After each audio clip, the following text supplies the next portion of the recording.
Buenas noches. Antes de ir con toda la información del día, aunque esto es información del día, la viruela del mono ya está en México. Llegó así.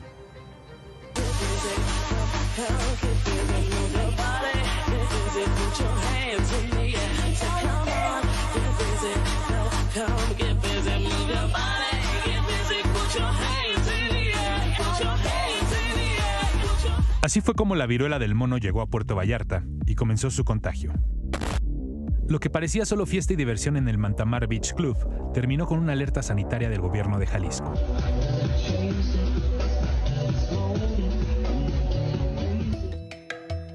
La Secretaría de Salud Estatal informó que un tejano de 48 años estuvo en este club de playa, uno de los destinos gay más famosos en el mundo, del 27 de mayo al 4 de junio. La Secretaría narró que tras presentar escalofríos, dolor muscular y pústulas en la piel en su estancia en México, este hombre acudió a un hospital privado en Puerto Vallarta, pero se negó a la toma de muestras y aislamiento. Posteriormente huyó. Días después, desde Texas, un doctor alertó al Centro para el Control de Enfermedades de Estados Unidos sobre este caso, que a su vez confirmó al gobierno de Jalisco que se trataba de un caso de viruela del mono. Al desconocer los contactos directos con el paciente, las autoridades hicieron un llamado público a todas las personas que asistieron al club de playa Mantamar para que vigilen sus síntomas, como dolor de cabeza, fiebre, inflamación en los ganglios, dolor muscular y malestar general.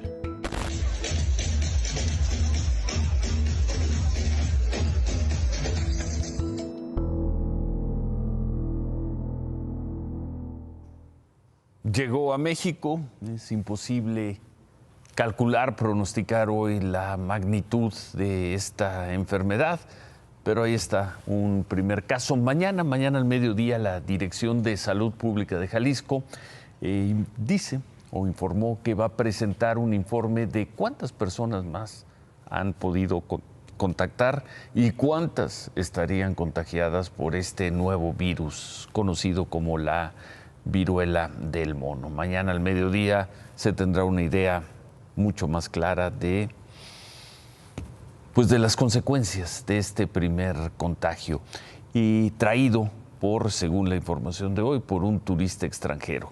Por cierto, hablando de turistas, hoy se confirmó que la Unión Europea pedirá un nuevo requisito a los viajeros de la mayor parte de América Latina, incluidos nosotros, incluidos los mexicanos. A partir de mayo, del próximo mayo, se deberá llenar un formulario en línea si se quiere viajar a un país de la Unión Europea. El documento va a ser obligatorio para viajeros de 59 países, incluidos Estados Unidos, Canadá y México. Alto. A partir de mayo del próximo año, los mexicanos que quieran viajar a Europa tendrán que pagar y tramitar una visa. ETIAS, por sus siglas en inglés, es el nombre del trámite que en español se conoce como Sistema Europeo de Información y Autorización de Viaje.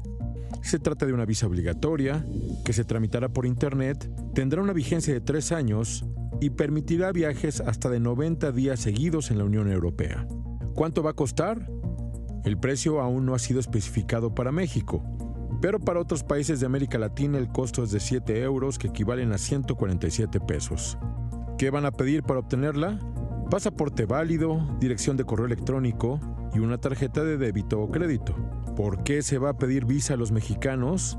El bloque dijo que la medida busca mejorar la seguridad fronteriza, reducir la migración ilegal a Europa y combatir actividades criminales y terroristas. La visa, explicó el Sistema Europeo de Información y Autorización de Viajes, permitirá a los viajeros mexicanos a visitar todos los países del bloque y no solicitar una visa para Francia o una visa para España, por ejemplo. Además, permitirá visitas a naciones que no son parte de la Unión Europea como Islandia, Liechtenstein, Noruega y Suiza. Todo esto a partir de mayo del próximo año. A partir de mayo, entonces, quien quiera ir a los países europeos va a tener que sacar esta visa o permiso o como se le quiera llamar. En Estados Unidos, 15 legisladores demócratas varios de ellos cercanos al presidente Biden, le mandaron una carta al secretario de Estado, Antony Blinken, para expresarle su preocupación por la libertad de prensa y los periodistas en México. Le dicen que el presidente López Obrador dejó claro que estos temas no son una prioridad para su administración. Además, dicen que frecuentemente el presidente denigra e intimida periodistas. Bueno, eso hoy los congresistas demócratas, estos no son los republicanos, demócratas, le preguntaron sobre el tema al canciller Marcelo Ebrard, quien está en Los Ángeles en la Cumbre de las Américas. Esto respondió. ¿Vio usted la carta de los legisladores y legisladoras demócratas progresistas, son del ala más izquierdista del partido, criticando al gobierno del presidente López Obrador por la cuestión de la libertad de prensa? México es un país en donde yo diría hay una libertad de prensa muy amplia. El presidente de la República pues, todos los días está 2 horas o 2 horas y le preguntan de todo. Entonces en México hay libertad de expresión. Cuando algún periodista ha sido agredido o han perdido la vida, lo que el presidente ha dicho es se tiene que investigar, que haya impunidad. Yo creo que en nuestro país hay una libertad de expresión real, como no la había habido muchos años. Una libertad de expresión real en México como no la había habido en muchos años. Palabras del canciller Marcelo Ebrard.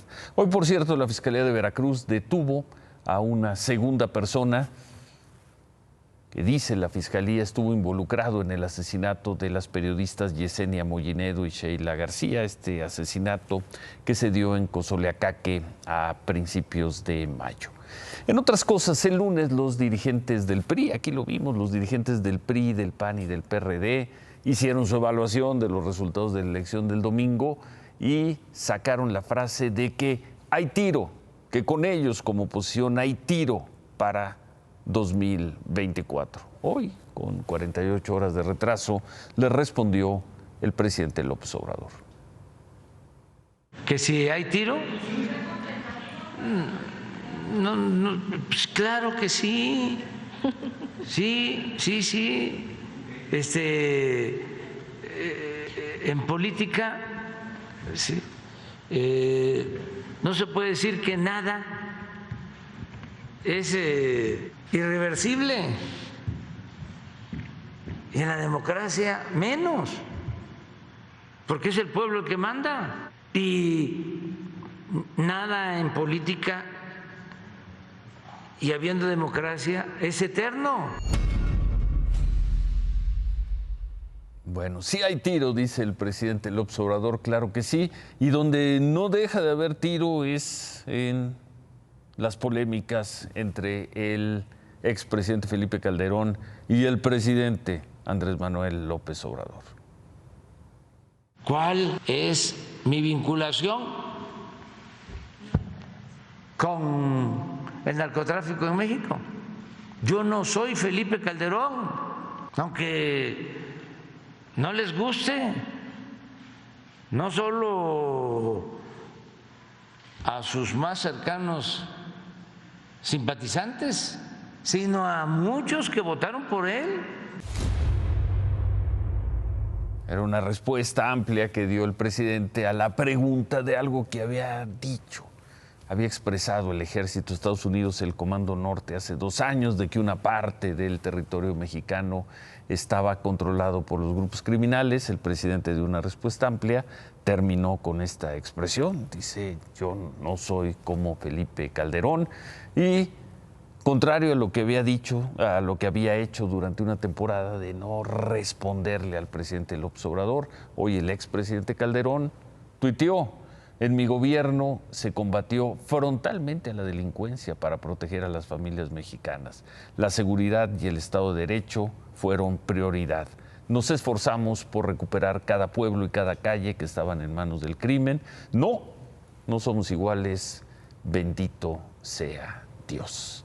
Hoy, por cierto, llegaron 350 soldados para reforzar la seguridad en Salamanca después de otro crimen masivo que se dio hace unos días. De acuerdo con la Secretaría de Defensa Nacional, soldados y también guardias nacionales se van a sumar a las tareas de seguridad pública no solo en la zona urbana, sino en las comunidades del municipio.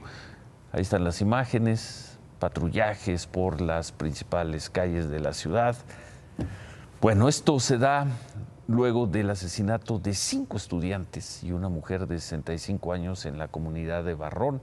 Hoy comenzaron los funerales de estas personas. Una de las personas que fue asesinada fue Pamela Rubí, tenía 17 años, estudiaba telebachillerato, decía que quería ser arquitecta. Otro de los funerales fue el de Juanita, de 65 años. Ella murió por un disparo en la cabeza cuando iba a una misa. Los familiares de las víctimas piden apoyo a la comunidad, pues aseguran que no lo están recibiendo y que además los gastos funerarios son muy caros para ellos.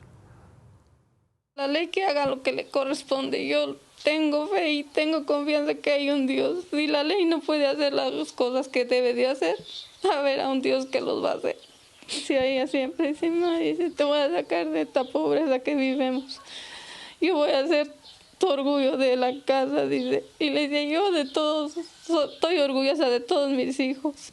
Dice, pero yo voy a ser arquitecta, madre, te voy a hacer tu casa, te voy a llevar conmigo a vivir. Y se fue mi niña, ya ni me dijo nada de sus sueños. Salamanca, Guanajuato. En Chiapas, en Teopisca, Chiapas, Rubén de Jesús Valdés, el alcalde, fue asesinado afuera de su casa. Llevaba 8 meses como alcalde, era del Partido Verde. En ese municipio de Los Altos de Chiapas, lo mataron a las 9 de la mañana cuando se reportó, fue a las 9 de la mañana cuando se reportó que le habían disparado mientras estaba en su camioneta. No hay detenidos ni mayor información sobre este asesinato. Y bueno, para salir de este tema vamos a ver estas imágenes. Estudiantes de Ayotzinapa y padres de los 43 normalistas bloquearon durante 5 horas la autopista del Sol, esto a la altura del Parador del Marqués, en Chilpancingo. Es el tercer día de protesta para exigir al gobierno federal que acelere las investigaciones, que se haga justicia. Pusieron una ofrenda floral, realizaron una misa y bloquearon la carretera durante la manifestación. Vamos a ver esta imagen. Los normalistas se apoderaron de 5 autobuses de empresas privadas y pintaron un tráiler de la Marina, que es la institución sobre la cual ahora están concentrando sus acusaciones. Ahí está esa imagen, otra vez, pintas sobre un vehículo de las Fuerzas Armadas.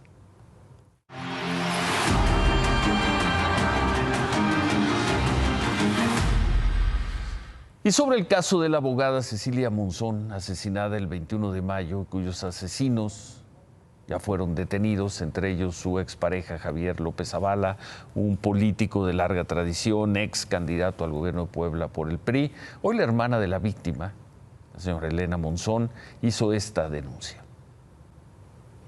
Hola mundo, nos están siguiendo en este momento, intentan seguramente asustarnos, aunque probablemente se trate de algo más. Consideramos que nuestra vida está en peligro. A partir de una caseta, él percibe que nos empiezan a seguir, intenta, por si acaso, hacer un movimiento solo por confirmar donde, digamos, si nos seguían o no, y llega un momento en que es demasiado evidente que nos siguen, que van pegados a nosotros. Era una furgoneta gris modelo Mazda, y bueno, a partir de ahí a bajar la cabeza, ¿no? Literal, porque a mi hermano vemos que le reventaron la cabeza por detrás. ¿Tienes miedo, Elena? Diría que tengo preocupación o consternación, porque es que, insisto, no lo encuentro ni medio normal.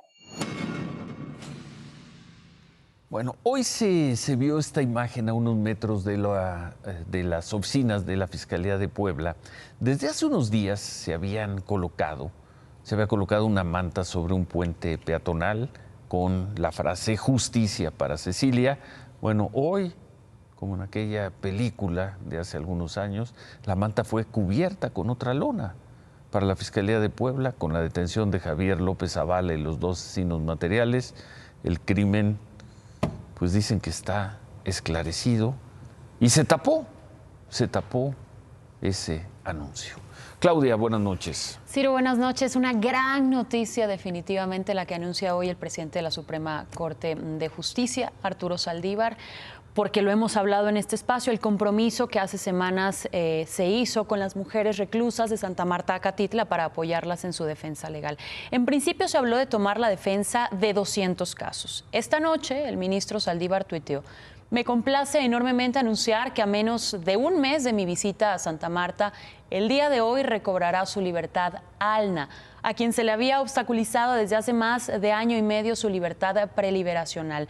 Hoy podrá celebrar su cumpleaños con su familia. Seguramente ya está celebrando su cumpleaños en familia. Alna es la primera mujer que se beneficia de este plan de apoyo de la Suprema Corte con mujeres presas. Miriam Moreno, muy buenas noches. Tú te encuentras en el lugar. Adelante. ¿Qué tal, Claudia? Ciro, buenas noches. Hace unos minutos salió de prisión Ana, la primera mujer que alcanza la liberación gracias a la intervención del ministro presidente Arturo Saldívar y del Instituto Federal de la Defensoría Pública. Ella tenía una pena de 20 años de prisión por el delito de homicidio. Sin embargo, hace año y medio ella alcanzó el beneficio de la preliberación, pero no había podido salir porque su caso se trabó en un asunto burocrático administrativo, según nos explicaban, y al no contar con una adecuada defensa y al no importar a la autoridad la situación de ella aquí en prisión, pues ella todavía pasó año y medio hasta que recibe la visita de la Defensoría Pública, revisan su caso y ven que es algo muy sencillo, en donde solamente era destrabar todo el asunto administrativo y logra salir hoy, el día que es su cumpleaños. Ella la vinieron a recibir su mamá, su hermana, su hija, su nieto. Nos comentaban que ella, a pesar de estar en la cárcel, era el sostén de su familia. Ella realizaba algunas artesanías que podía vender y eso llevaba el sustento hasta su casa. Y pues bueno, hoy ya se va a su casa. Nos dicen que habrá un festejo por su cumpleaños, merecido lo tiene, y ella ya había pagado la reparación del daño, que era lo que nos decían que había trabado su liberación desde hace año y medio. Gracias, Miriam. Gracias, Miriam. Gracias, Miriam. Bueno, pues supongo que era un expediente que lo trabajaron muy bien, que lo tenía considerado la Suprema Corte de Justicia, el equipo de abogados, y es la primera mujer que deja la cárcel por esta vía, por este trabajo de asesoría y acompañamiento de la Suprema Corte. Primera de 100, 200, 500, veremos. Veremos.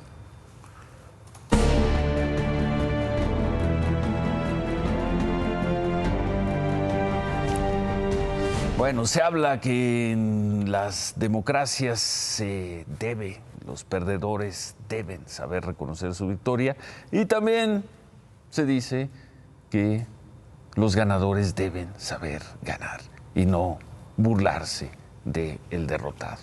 Pero hoy en el Congreso de Tamaulipas se dio este momento. Los diputados de allá, los diputados locales de Morena, celebraron el triunfo del candidato de su partido al gobierno del estado de Américo Villarreal, y le dedicaron estas canciones con mariachi, al mariachi que llevaron al Congreso, a quienes perdieron y a quienes ya se van.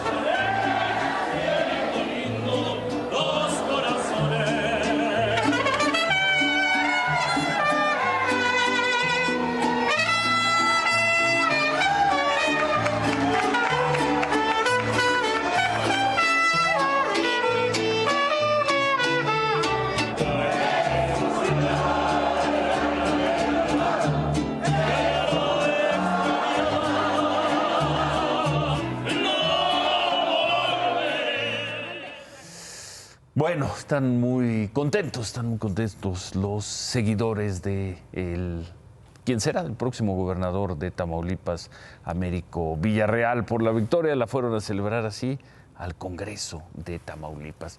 Y sobre ese estado, hoy por segunda semana consecutiva, la primera sala de la Suprema Corte de Justicia pospuso la discusión de dos controversias interpuestas por el Congreso de Tamaulipas, una en la que reclama el derecho de quitar o mantener el fuero al gobernador García Cabeza de Vaca, y la otra en la que reclaman también que la Fiscalía General de la República no debió solicitar orden de aprehensión contra el gobernador.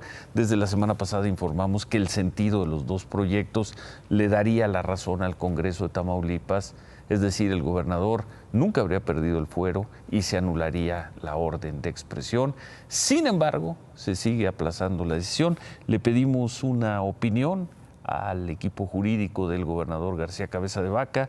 Nos acaban de decir que les cuesta entender por qué se volvió a posponer la decisión hoy, y dejan la pregunta de ¿no será que quieren presionar para que no se litigue, para que el PAN no litigue la elección que ya está celebrando Morena?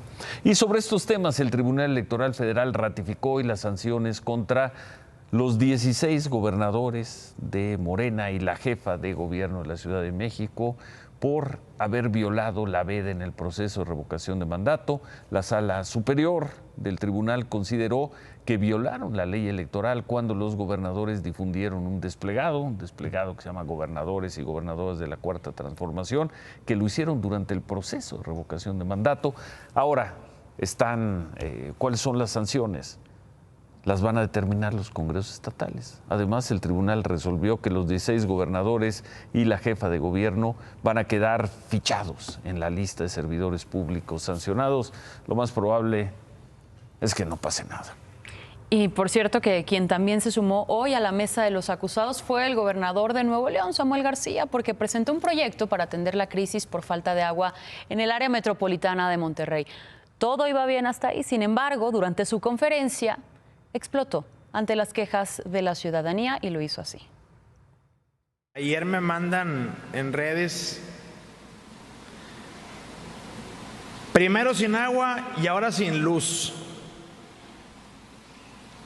Y no les quiero mostrar la siguiente historia porque me mentan la madre, pero sabroso. Inga tu madre, Samuel. Bueno, yo aguanto vara porque sé que vamos a arreglar esto y sé que no es nuestra culpa. Ahí está el Bronco, ahí está el que le deben de mentar la madre. Pero no pasa nada, aguantamos vara. Porque ahora resulta que también es mi culpa que no hay luz. Ahora la mentada de madre también me llega porque no hay luz. Como si yo manejo CFE. Y ahora resulta que la mentada de madre es porque no hay agua, como si a mí me toca el abasto del agua. Pues no, señores. El abasto del agua le toca con agua. El abasto de luz le toca a la CFE. Conclusión, no le mienten la madre al gobernador de Nuevo León. Nada más le faltó decir al final, ¿y yo por qué? Un clásico. Prácticamente sí, mientras la gente no me la mienten a mí, miéntensela agua al Bronco, que está en la cárcel. En fin.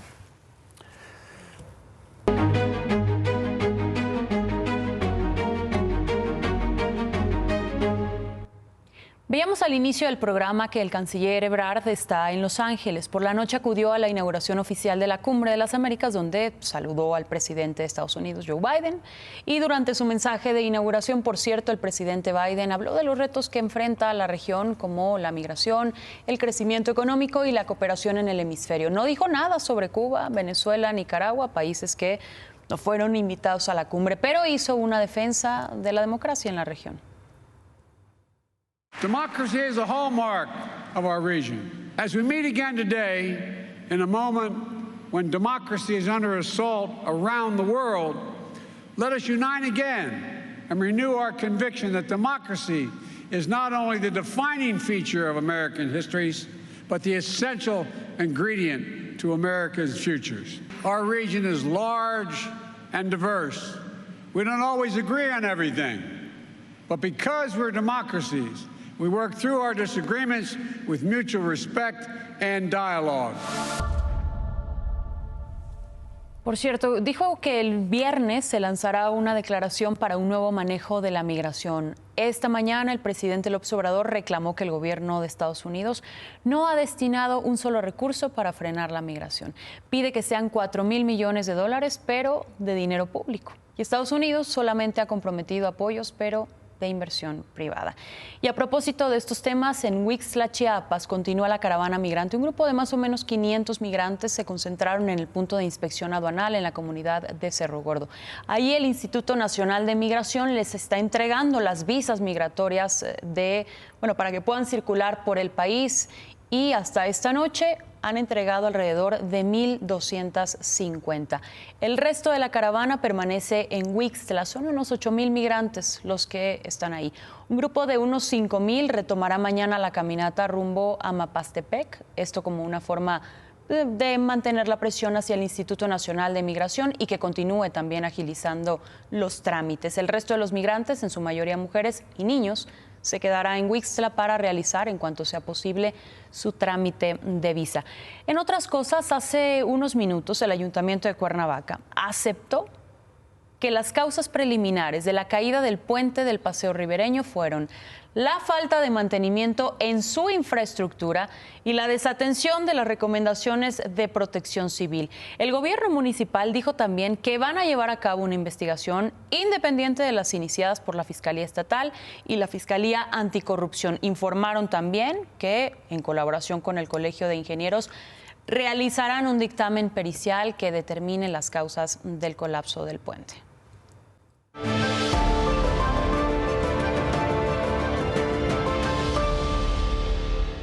Vamos a ver rápido, las cifras de COVID bajaron, qué bueno, respecto de las de ayer. 5,000, poco más de 5,000 contagios contra 8,000. El número de 8,000 de ayer, el número de personas fallecidas por COVID también bajó considerablemente, de 42 a 13. Bueno, y ahí está en pantalla el número de personas que han fallecido reconocidas por las autoridades, la cifra oficial de la pandemia. Acercándose al 500,000. Así es. De hecho, hay que hablar también, en otras cosas, de Nazón Joaquín García. ¿Qué pasó con él? El líder de la Iglesia de la Luz del Mundo fue sentenciado ya. Hoy fue sentenciado a 16 años y 8 meses en prisión en la Corte Superior de Los Ángeles. Una sentencia reducida tras llegar a un acuerdo con la Fiscalía de California, y era la sentencia máxima que se le podía dar a Nazón. Fue detenido en junio, hay que recordar, del 2019, acusado de abuso sexual contra menores, de violación, posesión de pornografía infantil y tráfico de personas. Hoy todavía las mujeres que lo denunciaron testificaron en su contra sin que él las volteara a ver. Así como lo vemos en pantalla, permaneció y esperaban una sentencia más amplia. El apóstol de Dios.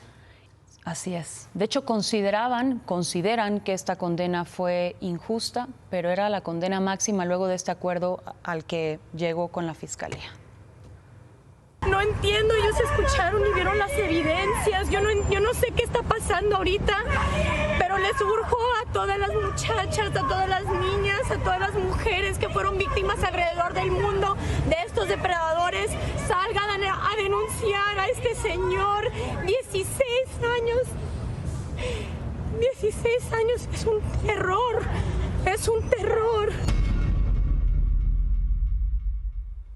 Bueno, la Iglesia de la Luz del Mundo expresó su apoyo a Nazón Joaquín García en un comunicado donde señalaron que el apóstol de Jesucristo, como bien lo dice Ciro, no ha tenido más remedio que aceptar con mucho dolor que el acuerdo presentado es el mejor camino para proteger a la Iglesia y a su familia. Nuestra confianza, aseguran, en él permanece intacta. Seguirá ministrando a la Iglesia desde el lugar donde se encuentre.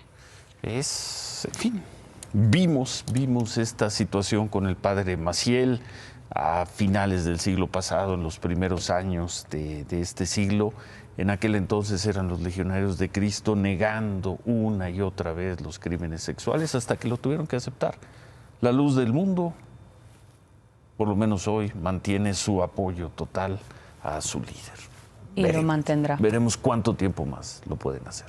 Y así fue la actitud de Nazón también, día difícil definitivamente. Pero cambiando ya de información, los colectivos y familiares de personas desaparecidas, quienes también protestan desde hace ya varias horas en la alcaldía Xochimilco contra las amenazas y las desapariciones de los jóvenes, han asegurado que son constantes, que llevan al menos 8 horas bloqueando las calles en esta alcaldía y en su mayoría se trata de mujeres manifestándose por lo mismo. Hablando de desaparecidos, regresaron los rostros de los desaparecidos, a la que hoy ya hay quienes se refieren a ella como la glorieta del Ahuehuete. Desde temprano los familiares colocaron estos tendederos con los rostros de los desaparecidos en la jardinera que rodea al Ahuehuete. Los familiares de las víctimas insistieron en exigirle al gobierno capitalino que se respete la decisión de convertir a la glorieta en el memorial de los desaparecidos. No ha habido, no hasta el momento, desde que esto ocurrió, una respuesta por parte de la jefa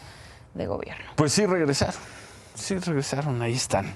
Y se van a quedar, ya lo dijeron. Veremos. Gracias, Claudia. Al contrario, antes de despedirme, la Cámara de Representantes de Estados Unidos aprobó elevar a 21 años de edad la edad mínima para comprar armas de asalto. Los legisladores están discutiendo una serie de medidas para aumentar estas restricciones de armas que difícilmente serán aprobadas por el Senado. Y pues, como parte de esta discusión, los legisladores escucharon a algunas de las víctimas de la masacre de Uvalde. Shot my teacher and told my teacher goodnight and shot her in the head. And then he shot some of my classmates and the whiteboard. When I went to the barracks, he shot my friend that was next to me. And I thought he was gonna come back to the room. So I grabbed the blood and put it all over me to stay quiet. And then I got my teacher's phone and called 911. Do you feel safe at school? Why not? Because I don't want it to happen again. And you think it's going to happen again? She's not the same little girl that I used to play with, hang around with, and do everything, because she was daddy's little girl. Schools are not safe anymore. Something needs to really change. Thank you.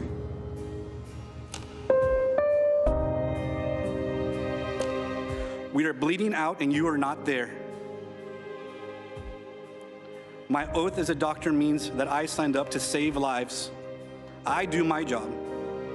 And I guess it turns out that I am here to plead, to beg, to please, please do yours.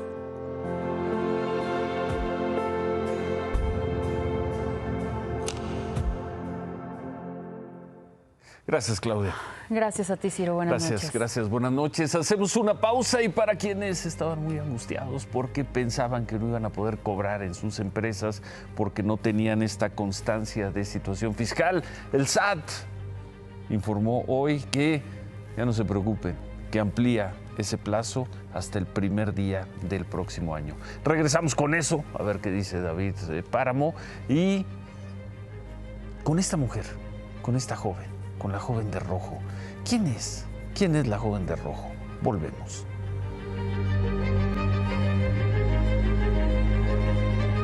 Para sorpresa de no pocos, el SAT informó hoy que la entrada en vigor de la nueva versión de la factura electrónica se pospone hasta el próximo año, hasta el 1 de enero del próximo año.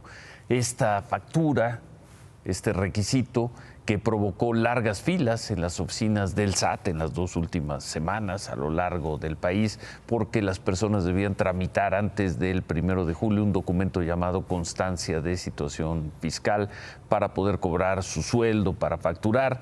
Bueno, la decisión se aplaza hasta principio del próximo año y pues queda tiempo para resolver este asunto.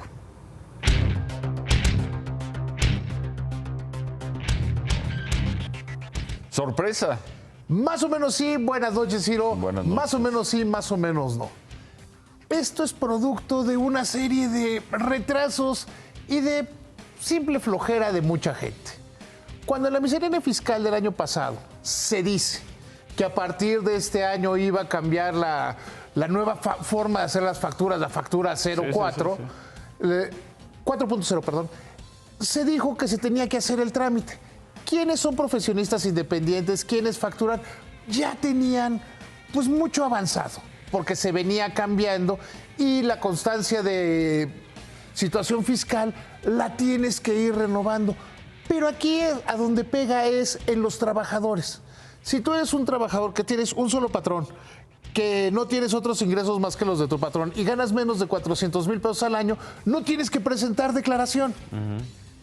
Y esta medida exige que todo mundo que cobra dinero tenga que presentar o la declaración o los datos. Muy bien, ¿y entonces cómo quedan las cosas? Pues que tendrás hasta el 1 de enero del año próximo para la factura 04, para ir haciendo tus datos, que ahora cada vez es más sencillo.